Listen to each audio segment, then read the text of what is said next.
Friends, welcome to Safarline promoters. இன்றைக்கி நாம் ஒரு லோ ப்ரைஸ் வீடை தான் பார்க்க போகிறோம். இந்த வீடு எங்கே கட்டியிருக்காங்கன்னா நாகர்கோவில் அடுத்து கோட்டாரில் நமக்கு கம்பளம்னு சொல்லுவாங்க. இங்கே தான் நம்ம பார்க்கக்கூடிய வீடு இருக்குங்க. அதாவது இந்த வீட்டோட பரப்பளவு பார்த்திங்கன்னா மொத்தம் நமக்கு 1 சென்ட்டுக்கு கொஞ்சம் கம்மியாக இருக்குங்க. அதாவது 3/4 சென்ட்டில் இருக்குது. 3/4 சென்ட்டில் தான் இந்த வீடை 3 ஸ்டெப்பில் இந்த வீடை கட்டியிருக்காங்க.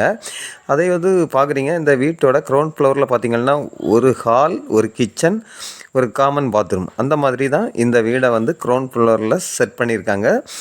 அதாவது நமக்கு இதிலேருந்து ஒரு 1/2 கிலோமீட்டர் தூரத்தில் தான் நம்ம கோட்டார் ரயில்வே ஸ்டேஷன் இருக்குது. அதே போல் சவேரியார் கோயில் எல்லாமே பார்த்திங்கன்னா இதிலேருந்து ஜஸ்ட் ஒரு 100 மீட்டர் 150 மீட்டர் தூரத்தில் தான் சவேரியார் கோயிலெலாம் இருக்குது. இப்போ நீங்கள் பார்க்குறது இந்த வீட்டோட ஃபஸ்ட் ஃப்ளோரை பார்க்குறீங்க. ஃபஸ்ட் ஃப்ளோர்லேயும் பார்த்திங்கன்னா ஒரு ஹால், ஒரு பெட்ரூம், அந்த மாதிரி ஒரு செட்டப்பாக கொடுத்துருக்காங்க. அதாவது இந்த வீடை பார்த்திங்கன்னா பில்லர் பீமெல்லாம் போட்டு தான் இந்த வீடை நல்ல ஒரு ஸ்ட்ராங்காக உறுதியாக அவங்க சொந்தத்துக்குனே கட்டியிருக்காங்க. இப்போ நீங்கள் பார்க்குறது 3வது ஸ்டெப்பை தான் பார்க்குறீங்க.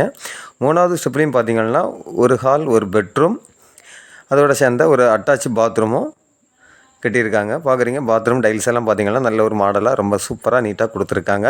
டவுன் சிட்டிக்கு மத்தியில் அமைந்த ஒரு வீடை தான் நம்ம இன்றைக்கி ப்ரமோட் பண்ணியிருக்கோம்.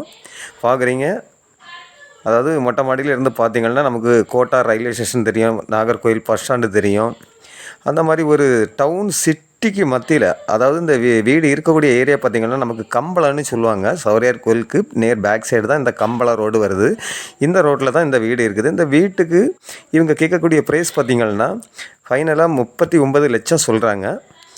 இதில் ஒரு சின்ன அட்ஜஸ்ட்மெண்ட்டில் கொடுப்பாங்க. இப்படிப்பட்ட அழகான வீடு, சிட்டிக்கு மத்தியில் அமைந்த வீடு உங்களுக்கோ உங்களுடைய ஃப்ரெண்ட்ஸுக்கோ யாருக்காவது தேவை இருந்தால் ஸ்க்ரீனில் தெரியக்கூடிய என்னுடைய நம்பருக்கு நீங்கள் கால் பண்ணுங்கள். மறக்காமல் நம்ம சேனலை சப்ஸ்கிரைப் பண்ணுங்கள். அப்போ தான் நம்ம போடக்கூடிய வீடியோலாம் உங்களுக்கு கண்டினியூவாக வந்துட்டுருக்கோம். Okay friends, thank you.